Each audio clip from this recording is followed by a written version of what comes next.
Oke guys, gue lagi di depan kereta yang paling bawah, yaitu kereta aktif. Di kereta aktif ini hanya ada pilihan transmisi manual, dia nggak ada maticnya. Untuk pertama nih, gue mau kenalin dari si remote-nya. Remote-nya dia beda sendiri ya. Dia cuman kayak gini, dia ada untuk kunci, buka, sama ini buat buka bagasi belakang. Buka bagasinya belakang itu ditahan. Ya, dan dia kuncinya itu karena belum smart entry, jadi modelnya masih yang anak kunci. Oke guys. Oke, untuk tampilan depan itu untuk grillnya sama dengan yang Trend. Dia ini logonya juga chrome, tidak senada dengan grill, dan DRL nya terekspos. Lalu untuk lampu juga sama dengan yang Trend, sudah proyektor dengan tipe halogen, masih kuning ya. Untuk keseluruhannya sama dengan Trend ya. Nah, ini kalau kita lihat ininya ya, lampu bukan lampu nih, apa si spionnya. Kalau kita kunci dia nggak terlipat, jadi nggak auto retract. Dari tampilan samping yang beda, yang paling jelas adalah ini. Yang kemarin gue udah jelasin, untuk kereta yang paling beda itu adalah tipe aktif ini, karena dia punya kembang. Untuk velgnya itu berbeda dan dia masih alloy nih, satu warna alloy gini. Tapi untuk ringnya sama 17. Untuk keseluruhan semuanya seperti yang Trend, cuma nanti kita lihat di sini dia sudah chrome. Tapi apakah dia nggak ada tempelan, nggak ada tombolnya, karena sudah tinggal pakai remote baru dibuka. Jadi bukan smart entry ya, tinggal buka dari remote aja dan dikunci. Untuk yang lainnya posisi sama, ada spoiler, ada shark fin. Untuk bagian belakang tuh sama ya, untuk tipe yang aktif sama tipe Trend semua tampilan sama, kecuali ini yang kemarin gue bilang nih,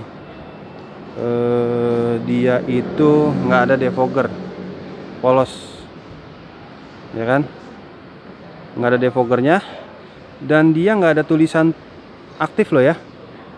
Biasanya kan di sini yang style ada tulisan style, logo style, prime atau Trend. Nah, yang aktif ini nggak ada sama sekali, polos. Dia polos banget, cuman kereta aja nih gede seperti yang lainnya juga. Itu perbedaannya, nggak ada defogger dan dia polos di sini. Kita masuk, kita buka. Oke, sebelum masuk nih kita lihat yang ada di pintu bagian driver ya. Dia ada untuk kunci jendelanya. Ini untuk buka jendela masing-masing, tapi dia di sini belum auto ya. Up and down-nya juga belum auto. Ini berarti masih harus ditahan manual. Ini kunci dan lock. Ini untuk pengaturan dari si spion, bisa dari sini. Ini juga belum ada chrome-nya ya, hitam senada.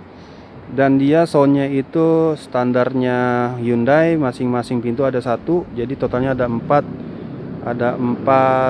sound salon.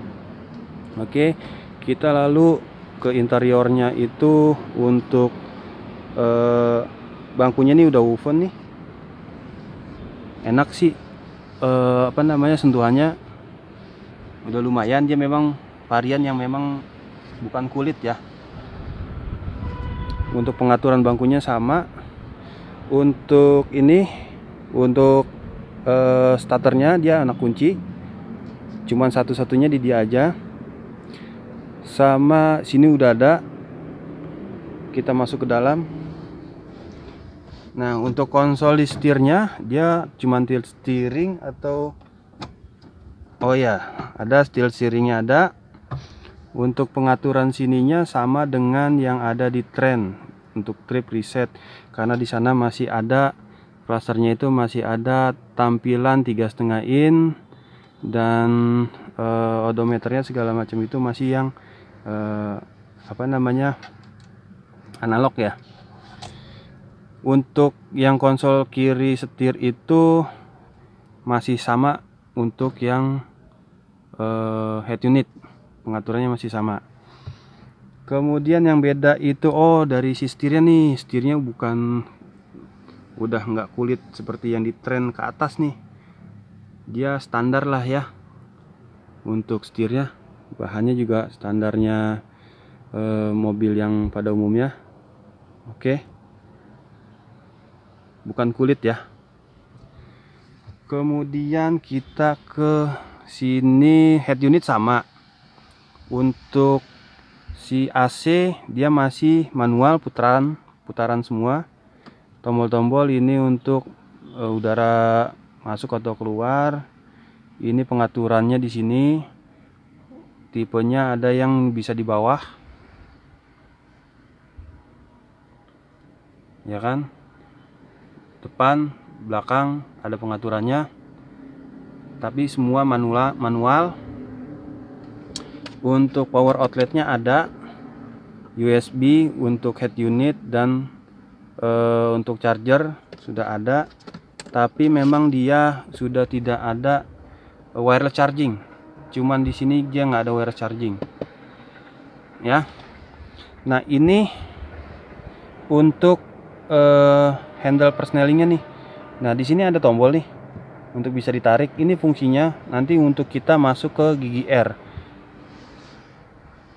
Untuk R-nya itu kalau diperjelas sebentar. Nah R-nya itu ada di sebelah satu. Nah untuk bisa masuk ke R ini harus diungkit.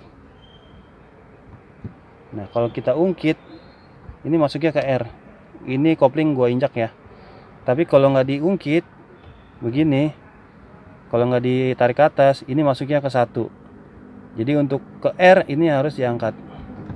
Itu bedanya di Hyundai Creta untuk yang manual. Tapi dia sudah dilengkapi juga electric parking brake.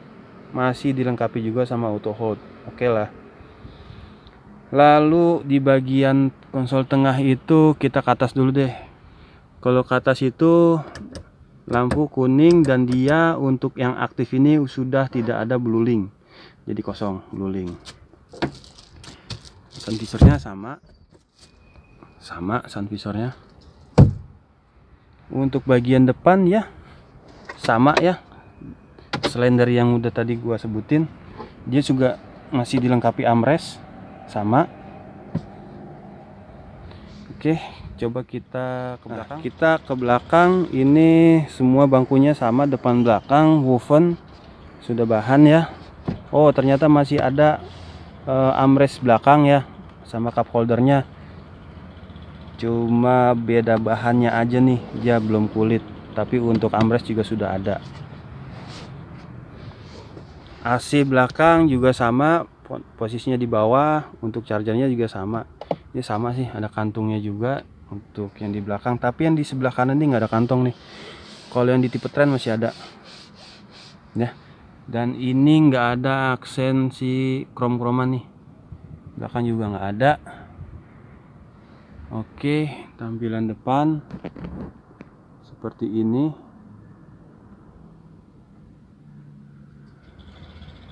Jadi gambarannya untuk yang aktif seperti itu. Oke guys, perbedaan dengan aktif sama tren. Tren kan udah pernah gue ulas, tinggal dibedain aja. Oke guys, itu tadi ulasan singkat tentang Hyundai Creta yang tipe aktif. Udah gua taruh lagi di tempat semula. Dan tadi waktu gua mundur, walaupun dia nggak punya kamera belakang, tapi sensor masih ada. Jadi sensor di belakang itu untuk sensor parkirnya ada. Jadi ketika udah deketin yang belakang tadi tuh, dia ada sensor menandakan di belakang ada sesuatu, bunyi tit gitulah.